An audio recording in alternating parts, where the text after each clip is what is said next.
Today we're going to start using Google Draw. So you need to open up googledraw.com, and the first thing you're going to do is add a big shape that fills the screen completely.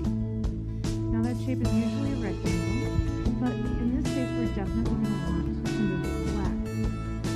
You're going to select an image from your camera roll, so go up to the top to Insert Image, select Upload from Photo, and it'll open up your photo library where you can select the image that you chose to upload this project. As promised, here's one of Aloysius Snuffleupagus. Next, go to Zoom and select 200. We want to make sure that this picture is very focused on all of the small pieces. So click on 200% to enlarge your image to the greatest maximum possible. So now that you can focus on the small areas and details in your image, you are going to click onto the shapes and start replacing those shapes. Sorry, I keep bumping the screen. Replacing those shapes that are already present in your photograph with shapes that you get from the shape option. Keep pushing the wrong button. Sorry, kids. So, when you select a shape to replace your picture with, select any one that works for the time being. That one is obviously incorrect, so I'm going to hit the undo button in the top corner, top left corner. And as soon as I click that undo button, that shape will go away. Now I can focus back in on the areas that I'm looking at. And I select the correct shape that I want to use. In this case, I'm going to use the rectangle, which is that first one. I'm going to replace a portion of my puppy's ear with that same shape. Now, obviously, that sky baby blue is the wrong color. I'm going to go into my colors and select one that's closer.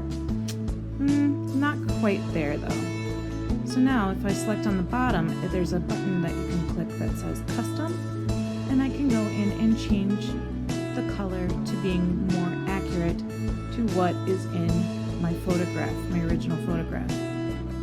That looks pretty good.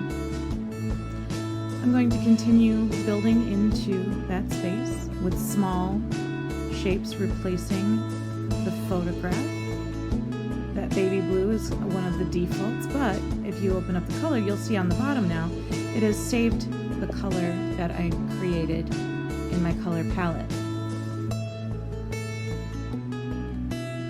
It may be convenient to continue replacing that one color with shapes of that color first,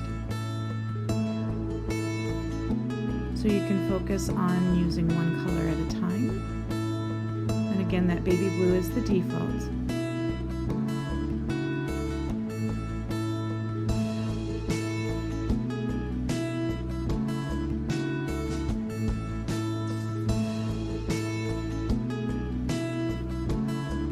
When you're working with small shapes like these, you can be creating things that are very detailed. Now remember that zooming in allows you to work even smaller and create a more detailed picture. As you can see from these following images, these are middle school students' examples.